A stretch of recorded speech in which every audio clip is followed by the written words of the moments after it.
दोस्तों नमस्कार। मैं डॉक्टर के एल सोनकर सौमित्र आज आपके सामने उपस्थित हुआ हूँ। सच है, बहुत दिनों के बाद कुछ हमारी व्यस्तता और कुछ लेखन के सवाल साथ जुड़े हैं। आज मैं कुछ इस एपिसोड में आज राजनीतिक चर्चा करूँगा। थोड़ा एक विश्लेषण है और कोई विशेष बात नहीं है। अभी इसी माह में, जो पिछले माह से शुरू हुआ था, 5 प्रदेशों में विधानसभा का चुनाव हुआ।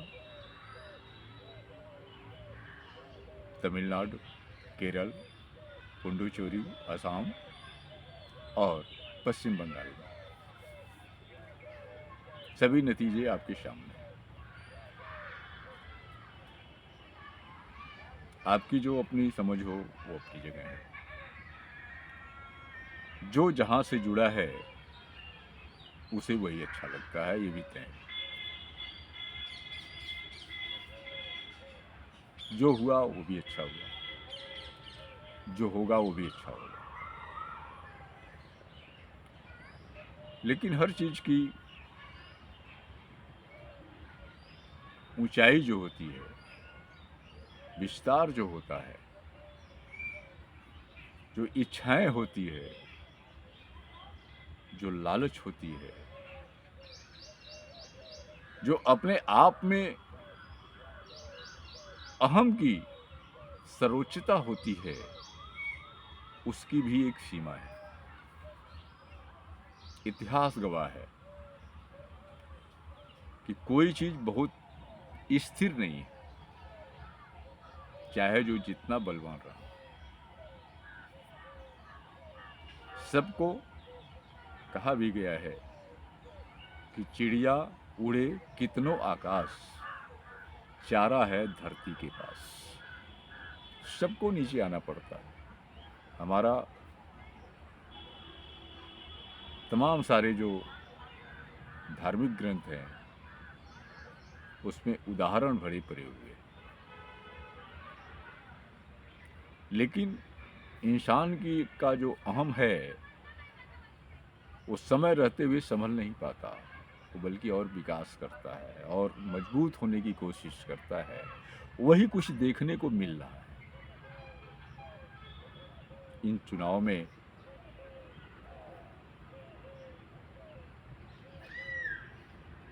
कांग्रेस को अपनी सफलता मिली है। तमिलनाडु में नया सहयोगी साथ आए हैं। पुडुचेरी और आसाम में बीजेपी को पुनः लाभ मिला है और पश्चिम बंगाल में उसको विशेष सफलता मिली। सफलता कैसी है? आपके विश्लेषण के अनुसार जो है वो सही भी है, नहीं भी है।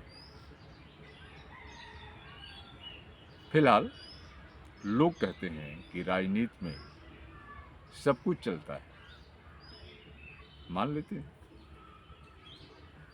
लेकिन जो चलता है उसका जो तौलने वाला है ना, वह समाज है।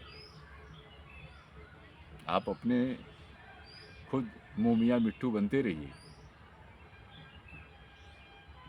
आप तमाम सारी चीज परिवर्तन करते रहिए, बावजूद उसके भी यह समाज तय करता है, इतिहास तय करता है कि आप क्या थे, क्या रहे और क्या आपका वहाँ अस्तित्व रहा। कोई बख्शा नहीं जाता। फिलहाल तमिलनाडु में एक अलग राजनीति सामने आई है। हालांकि वहाँ जो भी फिल्म स्टार बन के आया, इतिहास है, गवाह है कि वो कुछ सफल ज़्यादा हुए। इस बार भी विजय थलपति के साथ भी वही स्थिति है जिसकी कल्पना नहीं की जाती थी। आगे फिलहाल सीपीएम, सीपीआई, कांग्रेस और भी मिलकर के उनका बहुमत बना दिए और सरकार बन भी गई। तमाम सारे हमारे दलित भाई खुश हैं, अम्बेडकरवादी खुश हैं कि कोई दक्षिण भारत में दलित समाज का व्यक्ति, वो भी अम्बेडकरवादी, सत्ता शासन में स्थापित हुआ। लेकिन सोचिए, अगर सतर्क राजनीति हुई तो कोई बात नहीं। उत्तर प्रदेश में भी तो अम्बेडकरवादी सत्ता शासन में थी। क्या परिस्थितियां हैं जो मनवादियों के हाथ में खेलते रही हैं, ऐसा आरोप लगता है। अन्यथा आज यह शासन सत्ता केंद्र में होती ही नहीं। अब वो विजय जी के ऊपर निर्भर है कि दलित समाज को, पिछड़े समाज को, अल्पसंख्यक समाज को, और जहां हम जय भीम लाल सलाम की बात करते हैं, उन सारी चीजों को लेकर आप कहां तक सफल होते हैं, यह आपके कौशल पर निर्भर है। नहीं तो हमारे देश में अम्बेडकरवादी नेताओं की कमी नहीं। सभी बाबा साहब के नाम लेते हैं, जो दलित के हों, महादलित के हों, पिछड़े हों, सभी बाबा साहब का नाम ले करके सिर्फ अपना अस्तित्व बचाने के चक्कर में कहां पहुंच गए हैं। आप देखिए,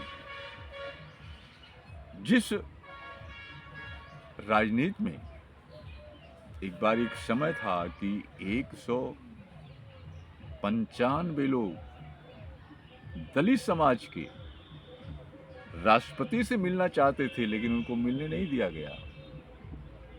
सोचिए, 1/4 सांसद। दूसरी बात कि जितने भी हमारे दलित समाज के लोग हैं, मैं सिर्फ दलित समाज की बात कर रहा हूं, वो संसद में कितने मुखर हैं, कितने अपने समाज की बात कर रहे हैं, बड़ा कम है।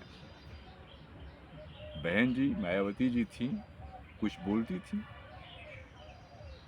लेकिन वो भी चुप, इसलिए कि संसद में नहीं।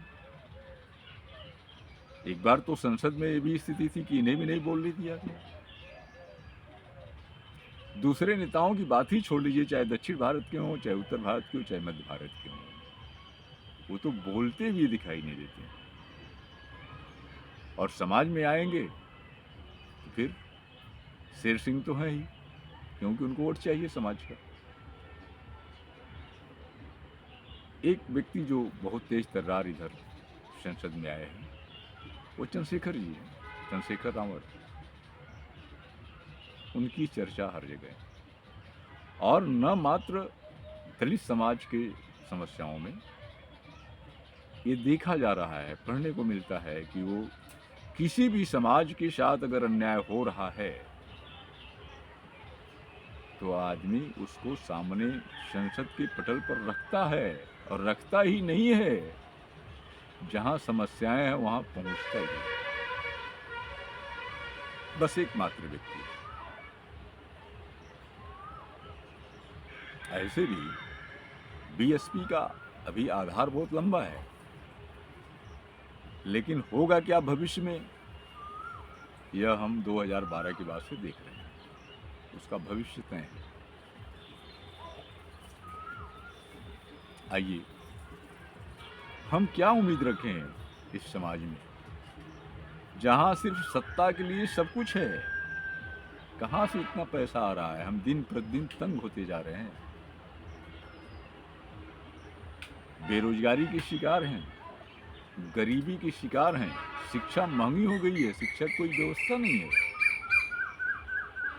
सारे सरकारी संस्थान निजी हाथों में बेच दिए जा रहे हैं, निजीकरण हो रहा है, रुपए का मूल्य घटते जा रहा है, सोना चांदी महंगी होती जा रही है, और इधर जो अंतर्राष्ट्रीय जंग शुरू है उसमें तेल, खाद्य पदार्थ और खेती की सारी चीज़ें अभी कितनी महंगी होंगी, मिलेंगी भी कि नहीं मिलेंगी, परिस्थितियां क्या होगी, अभी कुछ कहा नहीं जा सकता। चुनाव तक हमारे शहंशाह को यह ध्यान नहीं था कि देश आर्थिक संकट में जा रहा है। चुनाव बीतते ही फिर उनको आर्थिक संकट दिखाई देने लगा, और सिर्फ यह काम भाषणों तक दिखाई देता है, और ठीक उसी के बाद वो जाकर के सैकड़ों गाड़ियों के साथ रोड शो कर रहे हैं। मतलब हम बचाएं, वो लुटाएं। एक देहात में बड़ी अच्छी बातें कही जाती है, एक मजाक में कही जाती है कि वे करें तो रासलीला और हम करें तो पैंट ढीला। कमाल है। इन सारी समस्याओं से बचने की आवश्यकता है, तभी हम देश को बचा सकते हैं, अर्थव्यवस्था को बचा सकते हैं, राजनीतिक रूप से मजबूत हो सकते हैं, अगर हम अपनी सोच सही रखें तो। जो लोग शासन में हैं, जो लोग सत्ता में हैं, जो सत्ता का प्रमुख है, उन सभी लोगों को उनको मुख्य रूप से सोचने की आवश्यकता है। जो सत्ता से बाहर राजनीतिक हैं, उनको भी सोचने की आवश्यकता है। लोग सोच रहे हैं, फिलहाल सत्ता की प्रमुखता को छोड़कर देश की प्रमुखता को सोचना ही पड़ेगा, अन्यथा भारतीय व्यवस्था में कोई भी तानाशाह बहुत दिनों तक टिका नहीं है। मनमानियां चलती नहीं है, जनता मालिक है, कोई शासक नहीं। इन्हीं बातों के साथ मैं अपनी बात यहीं समाप्त करता हूँ, और आप सभी लोग सार्थक सोचें, सही सोचें और सही दिशा में अपने कार्य करें, ताकि देश में शांति और स्वतंत्रता बरकरार रहे, और हमारा संविधान का जो उद्देश्य है वो पूरा होते रहे। इसी के साथ मैं अपनी बातें समाप्त करता हूँ। आप लोगों ने गौर से सुना, अच्छा लगा, इसलिए आपको, आप सभी लोगों को मेरा बहुत